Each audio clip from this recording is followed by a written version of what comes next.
If you're over 60 and want to take better care of your health at home, you're in the right place. Welcome to Senior Vitality Podcast, where we share simple senior health tips to help you stay active and independent.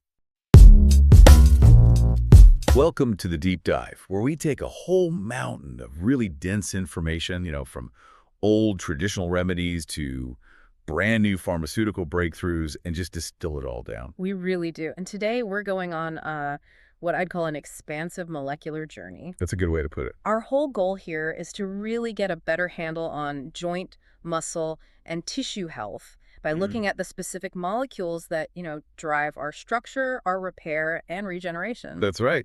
And our sources for this one really cover the full spectrum. I mean, we are starting with something you can literally soak on your kitchen counter.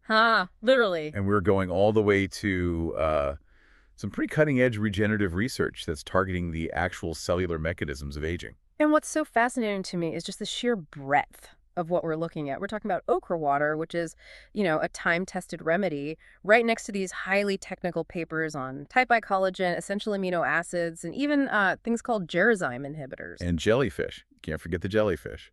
And jellyfish, yes. So if you want a shortcut to understanding what might actually work for your musculoskeletal system, this is definitely it. Okay, so let's start simple. Let's start with that accessible, practical one, okra water. Right. For anyone who doesn't know, it's basically just soaking okra pods in water overnight.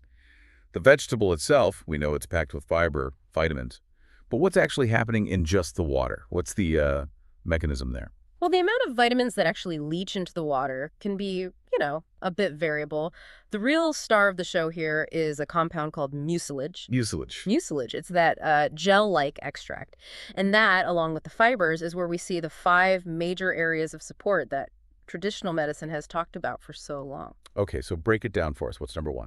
First up is digestion support. Okra has soluble fiber, which slows everything down and helps you absorb nutrients. And it also has insoluble fiber, which, adds bulk. Right, preventing constipation and bloating. Exactly. And the mucilage itself, it acts like a protective lining in your digestive tract. It can even help neutralize excess stomach acid. That protective coating, I mean, that explains a lot about why it's been so popular. What about the claims for, skin and appearance? It definitely supports skin appearance, but maybe not how people think. The main benefit is just hydration. Oh, interesting. That mucilage is amazing at drawing moisture into the skin, boosting your overall hydration.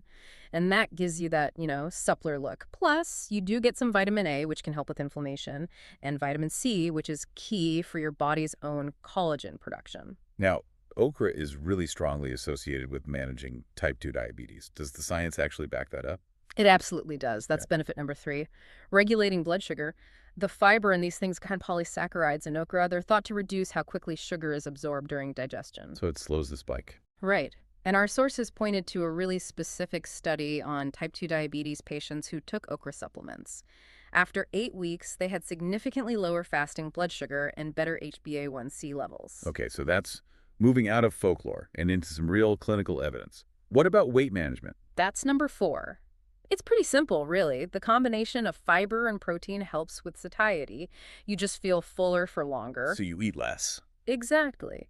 But, and this is a big but, the sources are very clear that just drinking okra water by itself isn't enough. It's a tool, but it has to be combined with exercise, diet, sleep, the whole packet. Of course. And the last one, what about heart health? Number 5 is protecting the heart. Okra has polyphenols, which are great antioxidants, but more importantly, that mucilage might actually bind to cholesterol from your food. So it traps it? It traps it, preventing it from being absorbed and instead just ushering it right out of the body. Okay, those are some impressive mechanisms. But we have to talk about the safety flags. What are the key caveats people need to know? The first one is that okra is a high fructose vegetable.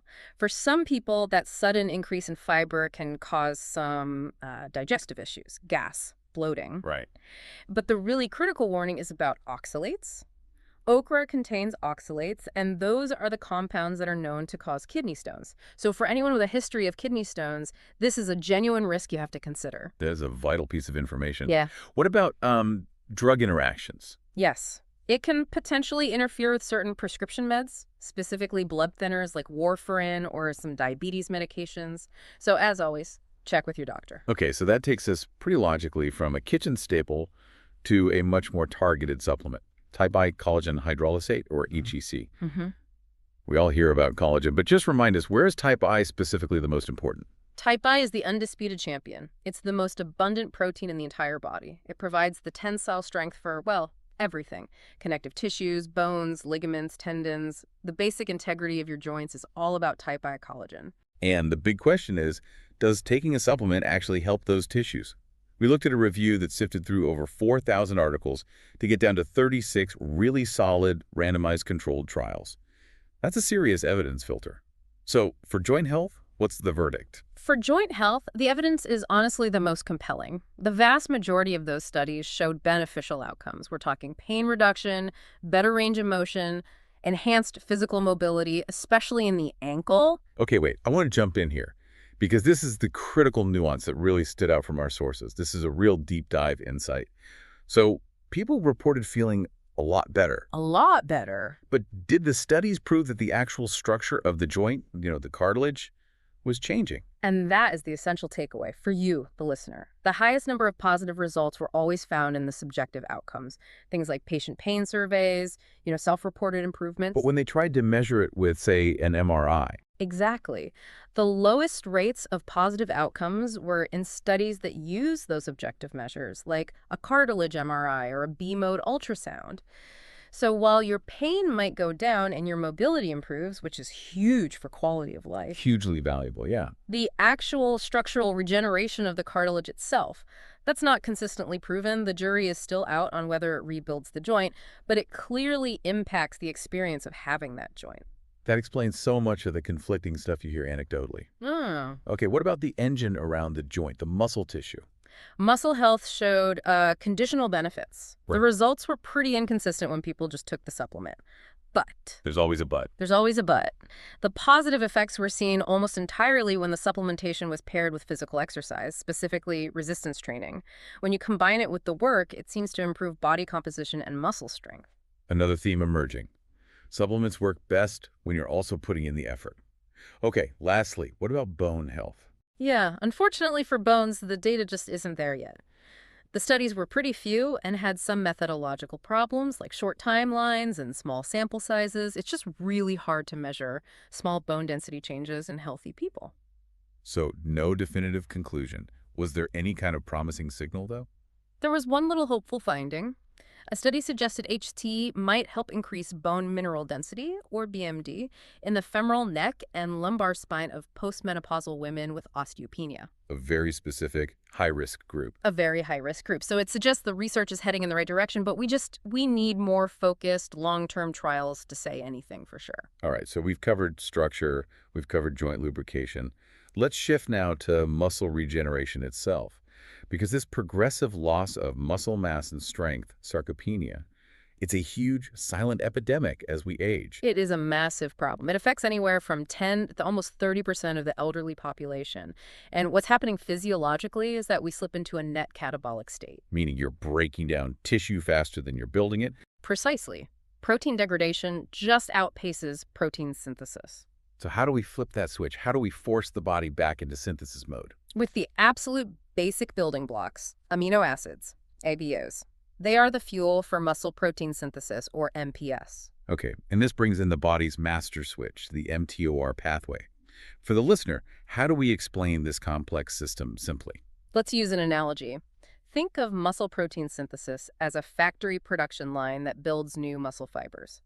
mTOR, which stands for mammalian target of rapamycin, is the master switch for the entire factory. The big red button. The big red button. And certain amino acids don't just provide the raw materials, they're the signal that actually pushes that button and turns the whole factory on. And which amino acids are we talking about here? Leucine and arginine are the primary ones. Leucine is key for flipping that mTOR switch. Lysine helps activate satellite cells for repair. And arginine is a precursor to nitric oxide, which improves blood flow. It's like making sure the delivery trucks can get to the factory. Okay, so that sounds like we should just be chugging leucine all day.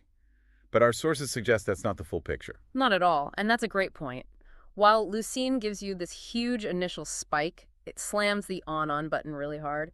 The research consistently shows that a complete mixture of all the essential amino acids, the EAAs, is way more effective at sustaining that protein synthesis over time. You need the whole construction crew, not just the foreman. Perfect analogy. You need the whole team there if you want the factory to run at full capacity all day. And the most compelling application of this was in patients recovering from uh, total knee arthroplasty, or TKR. Yeah, this study provided some powerful evidence. Patients took a blend of EAAs plus arginine, starting a week before surgery and continuing for 2 weeks after. The results were dramatic. They had a significant reduction in post-op knee pain right away. Which is a huge deal for quality of life. But what about the long-term impact? This is the real punchline. 2 years later, that same group showed a significant improvement in their quadriceps muscle strength and volume compared to the placebo group. It shows that this kind of targeted nutrition can fundamentally change your long-term recovery from a major trauma. And that speed is also about the delivery mechanism, right? Yes. When you take free amino acid supplements, you get faster and higher absorption into your system compared to eating an intact protein-like whey. The faster you deliver the signal, the bigger the anabolic response you get. Okay, we've optimized our intake. Now let's pivot to the really cutting-edge stuff. We're jumping from the farm all the way to the deep sea. We are. We're focusing now on jellyfish collagen.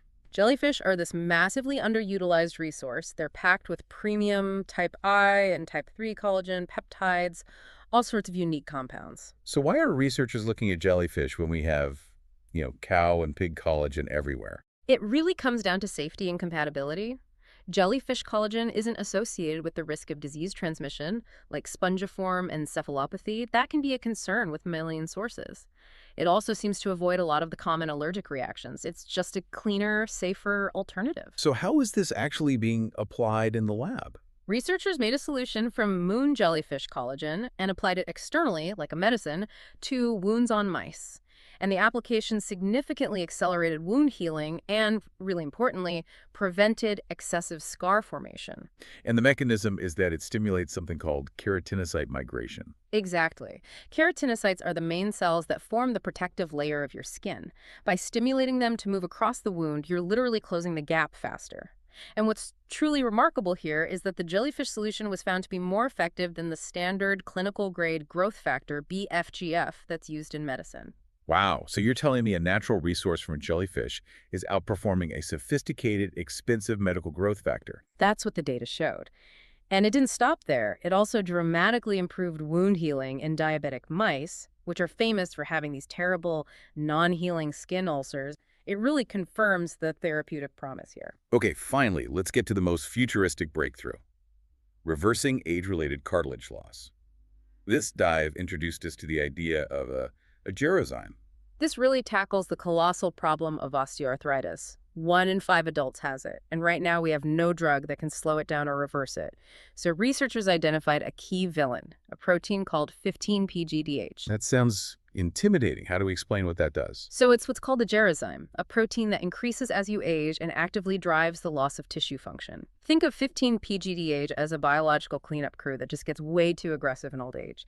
Its main job is to degrade a regenerative molecule called prostaglandin E2, or PGE2. So the older we get, the better this cleanup crew gets at destroying the very signal our body needs to repair itself. You've got it. The revolutionary breakthrough was developing a small molecule drug that inhibits 15-PGDH.